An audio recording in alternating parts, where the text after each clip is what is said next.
मणिपुर से जिस तरह की वीडियोस सामने आई हैं उससे देश में हर तरफ हर लोग स्तब्ध हैं। इसी पर बातचीत करने के लिए हमारे साथ मौजूद हैं एमआईएम के राष्ट्रीय अध्यक्ष असदुद्दीन ओवैसी साहब।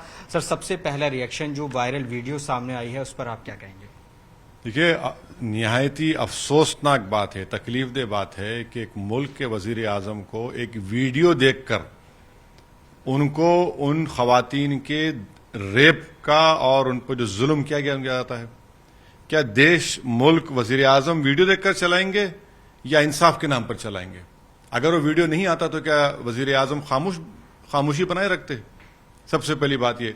दूसरी बात यह है कि उन महिलाओं को पुलिस कस्टडी से उनके वालिद और भाई के साथ उतार कर उनको एक झूठी न्यूज, जो बच्ची की हत्या की गई थी, दिल्ली की थी, उसको बताया गया कि मैटी लड़की थी, इसीलिए उन्होंने गाड़ी से उतारा उन महिलाओं को, कपड़े उतरवा कर उनके भाई और बाप को कत्ल किया। और एक 15 साल का लड़का 40 साल की खातून को खेत में लाकर रेप करता है। 2 महीने में 130 चर्चेस को जला दिया गया, 300 चर्चेस जला दिया गया, 130 लोगों को मार दिया गया, 50,000 लोग बेघर हुए हैं।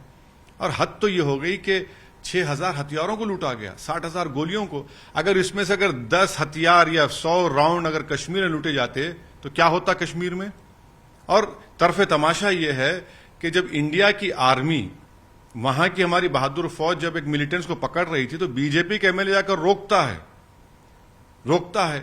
और आपने जो रिलीफ कमेटियां बनाई हैं, रिलीफ कमेटियों में एक भी कुकी एमएलए नहीं है, तो इंसाफ कैसे होगा वहां? प्रधानमंत्री ने कहा है कि वो पूरा देश शर्मसार है और बख्शा नहीं जाएगा जो भी आरोपी हैं इस पूरे मामले में। किस तरह की कार्रवाई आप चाह रहे हैं? क्योंकि बहुत हैरान करने वाला वीडियो है, किसी का भी सर शर्म से झुक जाएगा।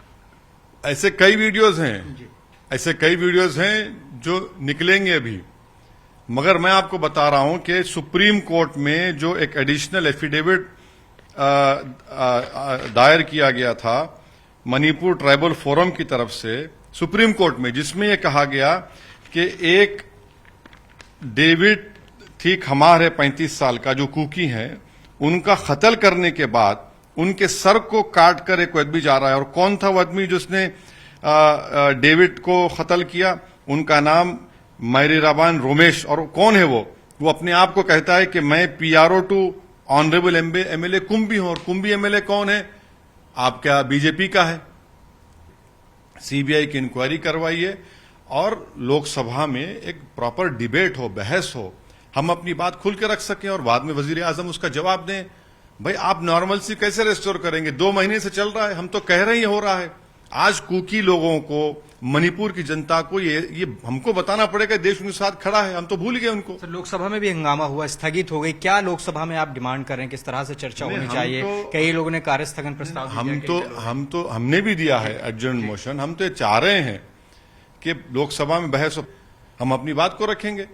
आप तो वहां पर जेनोसाइड हो रहा है भैया, 300 चर्चेस को जला दिया गया। और पिछले 9 साल से तो बीजेपी की सरकार में तो यही हो रहा है ना।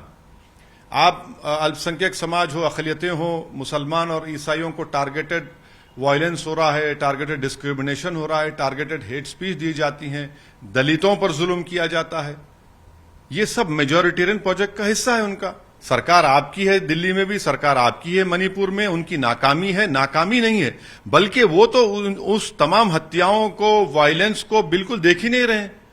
उल्टा फेसबुक पोस्ट पर लिखकर कहते हैं कि वो कुकी के लोग म्यांमार के हैं, कुकी के लोग पॉपी माने ड्रग्स कल्टीवेट करते, इलीगल इमिग्रेंट्स उनको कहा जाता है। सर, एक शख्स की गिरफ्तारी भी इस मामले में हुई है 2 महीने के बाद।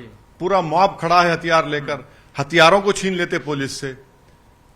पुलिस की कस्टडी से इन महिलाओं को उतारा जाता है, खवातीन को, उनके बाप को, उनके भाई को कत्ल हो जाता है। इतने लोग खड़े हैं, खेत में ले जाकर एक 15 साल का लड़का रेप करता है और एक आदमी करता है। हम सबको शर्म से डूबना चाहिए कि देश के हिस्से में, नॉर्थ ईस्ट के हिस्से में ट्राइबल लोगों से ऐसा हो रहा है। हम तो चाहते हैं कि वजीर आजम वहां पर जाएं। अगर वो चाहते हैं तो हम सब साथ जाएंगे उनके, जाकर वहां पर अपील करेंगे अमन की और इंसाफ की। यही मांग कर रहे हैं कि कुछ राजनीतिक दलों का एक डेलीगेशन भी जाए, क्योंकि क्राइसिस में है मणिपुर और जरूरत भी है मणिपुर को। अगर वजीर आजम की हुकूमत ये फैसला करती है तो हम जाने तैयार हैं, मगर वजीर आजम उसको पहले तो ये करना पड़ेगा कि उस मुख्यमंत्री को हटाए। उनकी मौजूदगी में क्या इंसाफ होगा? जब तक सीबीआई को इंक्वायरी नहीं दी जाएगी और वहां का मुख्यमंत्री नहीं हटेगा, वहां पर यह कत्लो गारतगिरी का बाजार गर्म है और चलता रहेगा। बहुत शुक्रिया असदुद्दीन ओवैसी, जो कि कह रहे हैं कि मुख्यमंत्री को हटाएं प्रधानमंत्री। Javed Mansuri, news 18 India, Delhi.